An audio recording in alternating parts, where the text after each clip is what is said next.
Zipper rolls out to the right, pitches off to Taylor, and Taylor's to the 20, down to the 15, down to 10, 5, 4, 3, 2, 1. Touchdown, Billy Taylor! Touchdown, Billy Taylor! Billy Taylor scored a touchdown from 21 yards out. The crowd goes berserk. It was November 22nd, 1969. That they came to Barry, Michigan, all dressed in maize and blue. The words were said, the prayers were read, and everybody cried. But when they closed the coffin, there was someone else inside. Oh, they came to Barry, Michigan, but Michigan wasn't dead. And when the game was over, it was someone else instead. 11 Michigan Wolverines put on the gloves of gray, and as the organ played the victors, they laid Woody Hayes away. Under center is Wangler at the 45. He goes back. He's looking for a receiver. He throws downfield to Carter.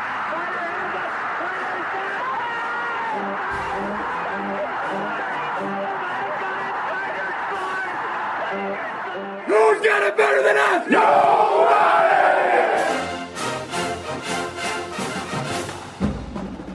Welcome to the Michigan Man Podcast on Wolverine Sports Radio, a member of the V-Sporto Network, and in partnership with SB Nation's Maize and Brew, for Wolverine fans from coast to coast.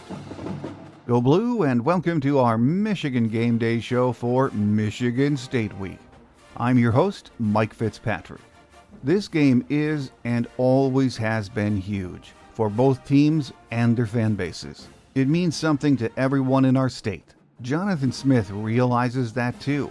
We'll hear a few cuts from his Monday presser in just a few minutes. Then we'll be joined by John Borton from the Wolverine magazine to discuss how big this game is for Michigan. Before that, let's get it rolling with my view from Section 17. For Michigan, this is not only a chance to play and beat their rival in their place, but an opportunity to string together back-to-back wins, keep getting better, and stay on a path that has all of their goals well within reach. For Michigan State, it is, as always, their Super Bowl. Everyone knows the Spartans have had a disappointing season so far. There is immense pressure on Jonathan Smith to have his team prepared for this game and win it. There are even whispers his future hinges on the game. That could be. We've seen this scenario play out over the decades. Strange things have happened in these games. It's a rivalry that brings out the best and too often the worst in both the players and their fans.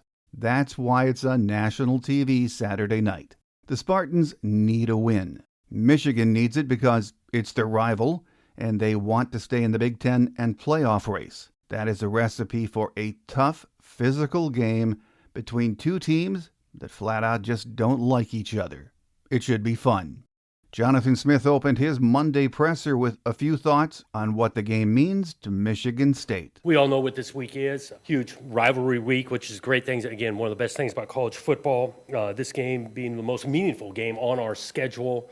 We did flip the switch pretty quickly yesterday as a team, digested some of the things from the film, and then moved forward. This game means a ton to our players, but also former players, the program. You think about alumni, all of it. It's a very important, meaningful game, and so that creates a huge opportunity for us, especially kind of where we're at with things. This season hasn't gone our way, all those things. I think it comes at a good time to galvanize this group and have a great week of work getting ready for Saturday night. He was asked what he learned about the rivalry last year in Ann Arbor. Yeah, I think living the experience, the passion of it, of the actual game, lead up and post. I learned that going in. I think about the preparation, of using more of that fuel, that passion for our preparation, and then obviously playing with it within a disciplined approach. In football, it does. It comes down to doing your job at a high level. So we want to foster a lot of that fuel to be able to play our best. A reporter asked him how often during the course of the year does he hear about this game from Spartan fans. Being here now, going into middle of the year two, by far the number one topic when you're talking in exchange with a fan, call it a fundraising or an event or at the basketball, hockey games. This is by far the number one topic that comes up with fans. My guest today says Michigan needs to come out fast, get a lead, and take the fans out of this one. Easier said than done, but as he says, if Sparty hangs around into the second half, watch out. With us next is the longtime editor of the Wolverine magazine, John Borton. So stay with us.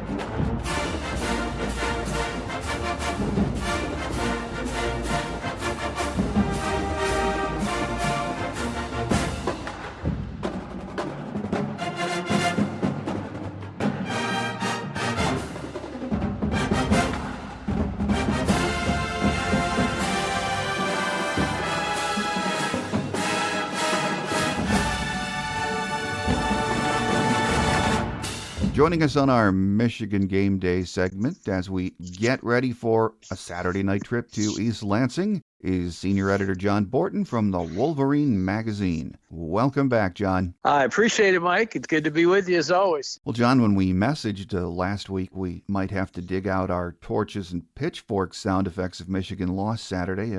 We don't have to. We're safe for another week. You know, after what happened the week before in L.A., the fan base was restless, as we know, but what we saw was a workmanlike, more vintage kind of Michigan performance on both sides of the ball Saturday, wasn't it? Absolutely, no doubt about it. And the backs were to the wall because that performance against USC was just out of character, it seemed like. And there was frustration on both sides of the ball, and Michigan kind of bottomed out on defense. And as we've roundly heard since then, there were quote unquote hard conversations that took place inside the Schembechler Hall, and this was a team that geared up to turn it around and be different. And they were different, dramatically so, against Washington in that 24-7 win. They were creating turnovers. They were playing excellent defense against a team that is pretty capable offensively. You just wondered if USC did what it did, what was Washington going to do to this Michigan team? Well,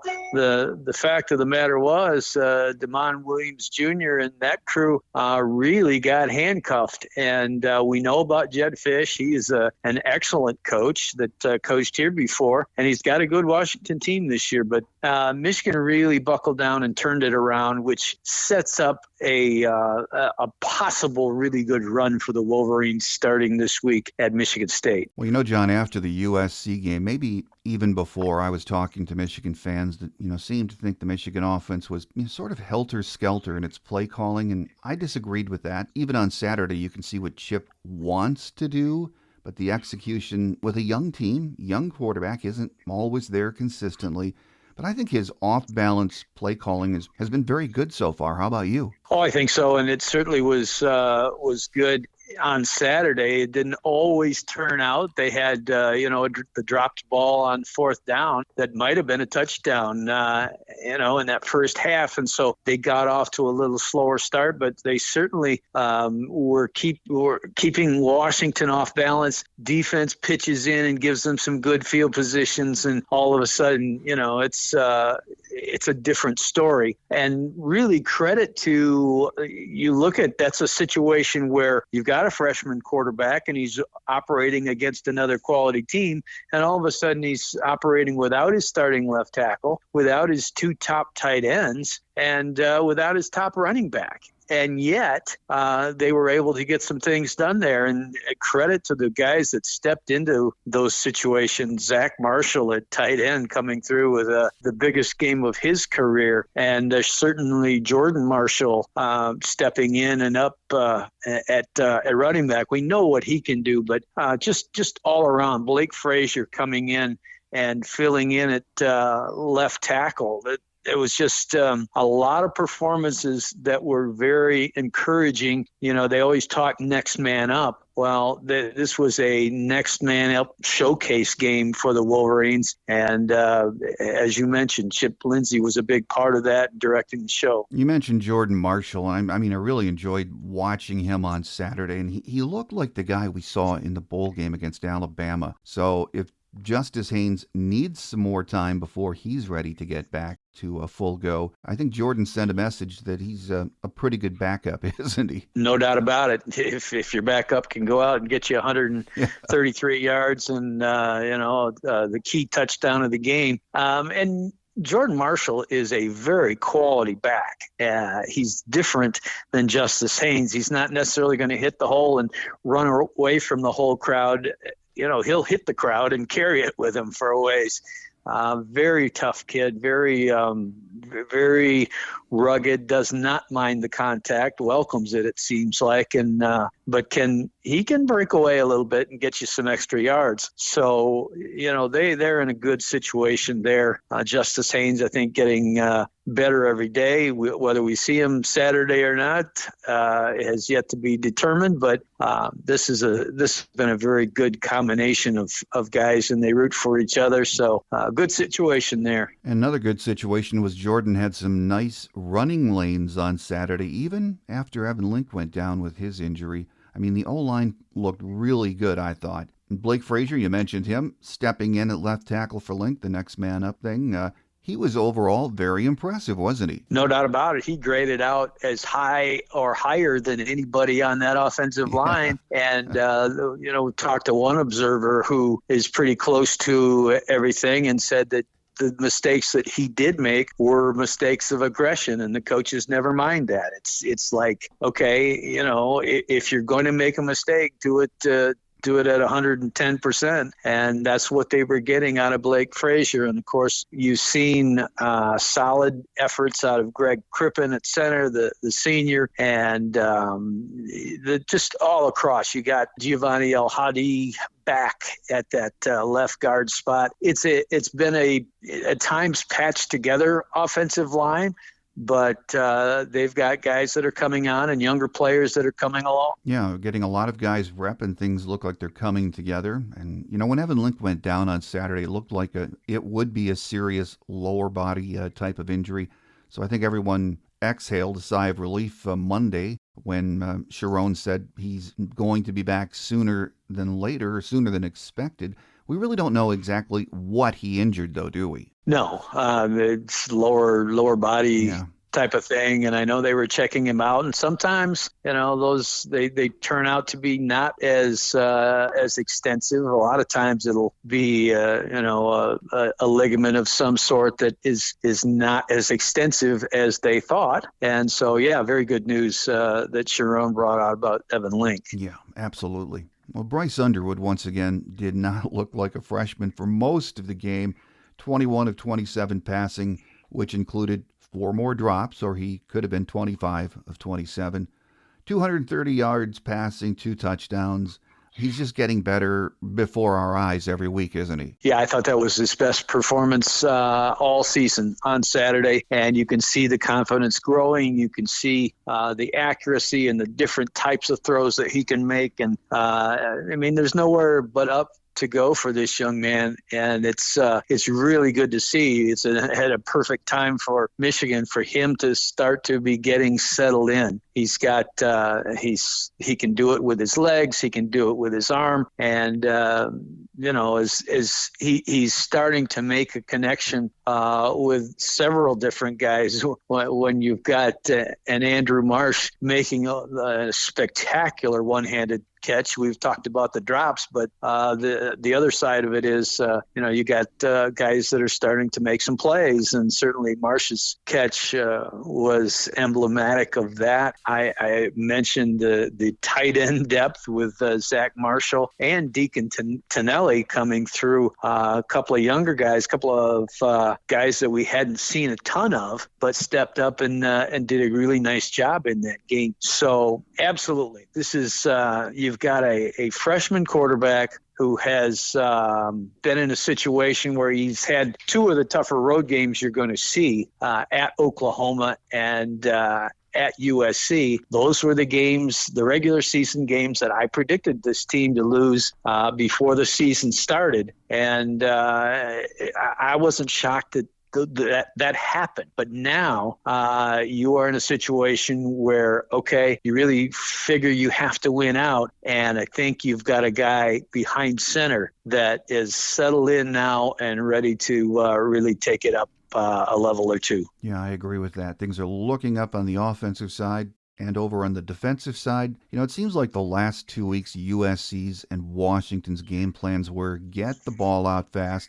negate the pass rush, and make Michigan cover, especially, the linebackers. Jimmy Rolder and Cole Sullivan stepped up and were excellent in pass coverage Saturday, weren't they, John? No question about it. First of all, you had a little bit different deployment, a little bit different. I think they learned a lot from that USC game where they were really caught and USC took advantage of their aggressiveness. And so you kind of figured, okay, Washington is going to want to rip that page right out of the playbook and use it against Michigan. Well, it's a game of adjustments, and Michigan certainly made those adjustments. And the guys that you referenced are guys that stood up and did a fantastic job. Cole Sullivan jumping that route to pick off the pass to set up the go-ahead touchdown was, in my mind, the play of the game. And Jimmy Rolder just keeps coming through with play after good play, an interception himself. And he's playing as well as anybody there. Combine them with Ernest Hausman, who gave us a scare. He went down on a play in that game, but he's all right. And so, the really high-level linebacker play out of this defense. And they proved once again that, okay, one bad outing, which it certainly was at USC, is not going to take down a group that has great potential. And they bounced back in a very forceful way. A couple of weeks ago at a Monday presser, Sharon was asked a question about his defense, and his reply was something like, I don't know, I let the wizard handle that. And we know the defense isn't perfect, but, Wink is tinkering and building like he did last year, it seems to me, with November in mind, isn't he, John? No question about it. All you have to do is look to the end of last season, the last stretch of games. Everybody remembers Ohio State giving up 10 points down in Columbus and overwhelming Alabama with the help of a monsoon early on, but nonetheless, they were coming in waves on the defense as well. So no doubt, this is now last year, Wink Martindale had a couple of NFL tackles, defensive tackles up front, first rounders, but the fact of the matter was he didn't have them against Alabama. They were no longer in the lineup. This is a very solid defense. You don't have maybe the very highest top-end level up front, but you have great depth. And we talked about the linebacker play. You've got young guys in the secondary coming on. Jaden Sanders, the freshman cornerback, continues to deliver. They played that game. I mentioned the guys that were out on offense. They played that Washington game without their two starting safeties. Mm-hmm. So you continue to see the next man up element for this team. They're building some depth, and as we know, Wink Martindale, as this season goes along, if it's anything like last year, this team will be very ready to go down the stretch. Well, not much motivation is needed for this Saturday. At first I was puzzled why NBC would want this game as their Saturday night coast-to-coast game, given the fact it's not a top 10 or a top 20 matchup. But even outside of Michigan, this rivalry game has a lot of interest, and I've got to think the network knows they're going to get big numbers on this game, aren't they? They certainly will, and they know anybody that follows the rivalry knows it'll be a little played with an edge, little chippiness, two programs that do not care for each other the least little bit. And, you talk about Sharon Moore, his key word is urgency, and that means going to Spartan Stadium and trying to get off to a fast start because they don't want to be dealing with they want to take the crowd out of it.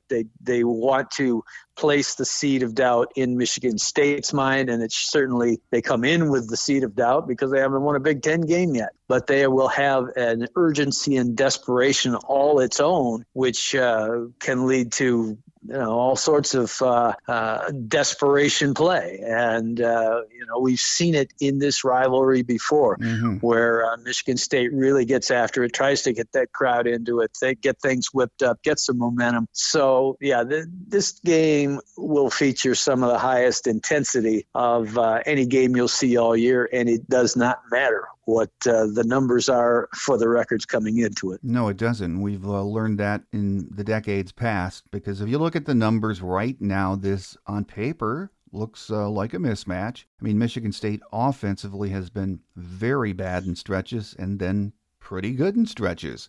So it seems to me the keys on Saturday night for Michigan have to be, make Aiden Childs uncomfortable, take him out of his game, because he is, let's be honest, he's a very talented quarterback, and if he gets hot, like he did in the first half against Indiana last weekend, he can cause problems, can't he? Absolutely. No question about it. He's completing passes at a 65% clip, 10 touchdowns to just 3 interceptions this year. He can throw the ball, and he's got some receivers that can get it done. Amari Kelly being chief among them. I would advise Michigan against being in the situation that they were against Washington, even despite the fact that was a very solid all-around game. You're talking about a 7-7 game at the half. And, if that is the case up in Michigan State, that just gives the home crowd hope, fuels the sideline, and all that sort of thing. And some funny things have happened up there over the years. Mm-hmm. You don't want to put yourself in a place where that's the environment to see those funny things happen once again. Well, defensively, for the Spartans to stay in this game, they're going to have to play at a level that no one has seen them play at in the first 7 weeks. So I've got to think that if Michigan plays clean, executes Chip's game plan, which I'm sure will be good, maybe hangs on to a few more passes this week, I mean, the Michigan offense is going to get their points, aren't they, John? They should, no doubt about it. Michigan State's averaging, giving up 34 points a game, and they just haven't been their typical selves on defense. Certainly not 60 minutes of unnecessary roughness that we remember from a few years back. But you've got to get it done. You've got to score the points. You can't drop the ball on 4th and short. You can't fumble the ball, or you can't have it tipped away, and do the things that keep you from moving the chains, keep you from scoring. Perfect start for this team, for Michigan, would be to get the ball early, go right down and score, and then tack another, whether it be through a defensive setup or a pick six or whatever. If they get out 14-0 in this game, then I think the whole atmosphere changes. But the longer Michigan State hangs around and keeps Michigan's point total down, the more it's just one of those things. Could this be the night? Could this be the day? And you have to avoid that situation if you're Michigan. Oh, amen. And we have seen that happen all too often over the decades, haven't we, John? No doubt. And that's exactly what Sherrone Moore's talking about when he says the word urgency. Because if Michigan goes in there, maybe say the younger players that haven't played against Michigan State or haven't experienced a loss to Michigan State, which is most of them, that can make you, okay, these guys haven't won a Big Ten game, and we're just going to waltz in there. And you cannot go in with that attitude, because then you will get smacked in the mouth, and things can snowball on you. Well, no doubt about that. Final question before we let you get away, John. I don't usually like to peek ahead on the schedule too much, but when we look at Michigan's schedule, the next 4 games, all of them very winnable. Now, they won't be easy, but they are winnable. You have a young team. You have to get them mentally prepared for this stretch run. And then comes the Ohio State finale in the Big House. So despite the ups and downs that we are experiencing watching this young team, as we head for East Lansing on Saturday night, we know everything they want to accomplish, it's still right there on the table, isn't it? There's no question about it. I mean, you've only lost 1 game in the Big Ten. You've lost 2 overall, but you really have to avoid that 3rd loss if you want a serious chance at the college football playoff. But stranger things have happened. Certainly Michigan's a heavy favorite against Michigan State, and we've talked about that one. If they play like they can, they should. This should be, on paper, a win. Same thing, Purdue. You're coming back home. Purdue is not good, and you will be a significant favorite in that one. Then you go to Wrigley Field for a neutral site game. Basically, it always feels a little neutral when you're playing Northwestern because Michigan takes over half the stadium, and they will be very well represented over in Chicago. Northwestern's picked up a few wins, but they haven't gotten any real signature Big Ten wins thus far. Maryland out at College Park could be a little bit of a trap game. Yeah. They've got some talent at times, but again, Michigan has played very well most of the time that they've made that trip, and by then they could have really, you're building some serious momentum. And every game that Bryce Underwood plays, he is getting farther and farther away from being a freshman quarterback. And then you get to November 29th. I'm hoping for something, say, in the high 20s at Michigan Stadium, flurries abounding, and just one of those days where you just are set on edge for Michigan, Ohio State.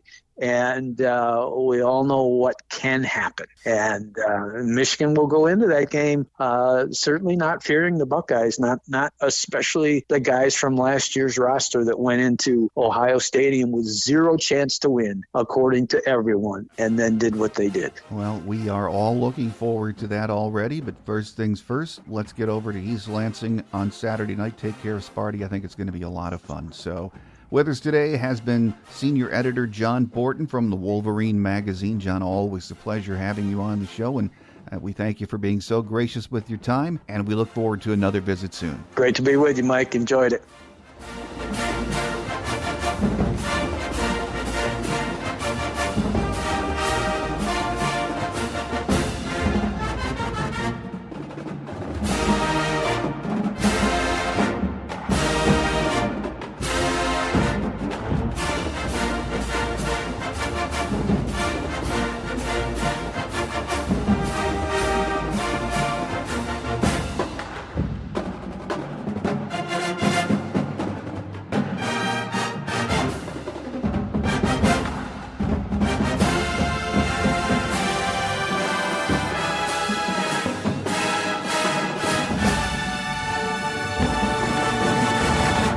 On Quick Hits today, no injury updates since Monday, which has become the norm this season. We won't get anything new until the official roster for the game is released on Saturday. Here are a few game day notes of interest for this week's big rivalry game. Michigan holds a commanding lead in the rivalry with 74 wins against 38 losses. There have been 5 ties. The first meeting was in Ann Arbor on October 12th of 1898. A 39-0 Michigan shutout victory.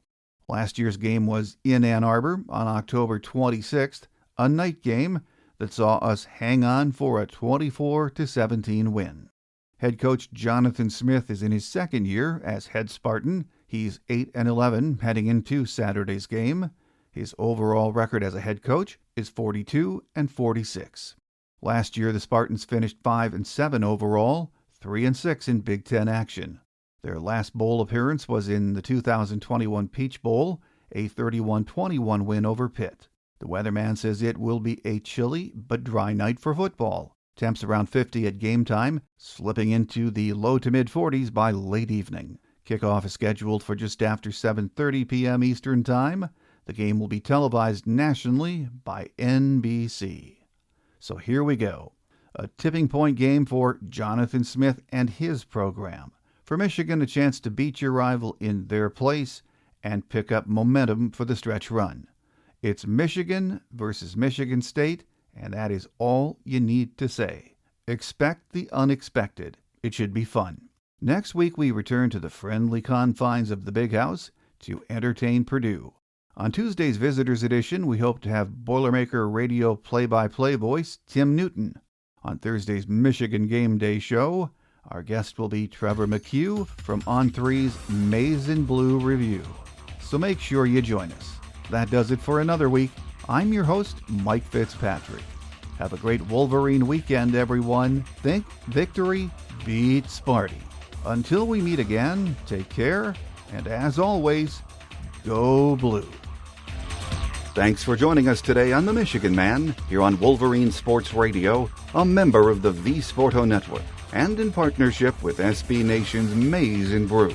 Our listener lines are open 24/7 for your calls at 313-263-4842. That's 313-263-4842. Or email us at themichiganmanpodcast@yahoo.com. That's themichiganmanpodcast@yahoo.com. The Michigan Man Podcast is produced at the studios of Robin Lynn Productions, Allen Park, Michigan, and is not affiliated with the University of Michigan. Go Blue!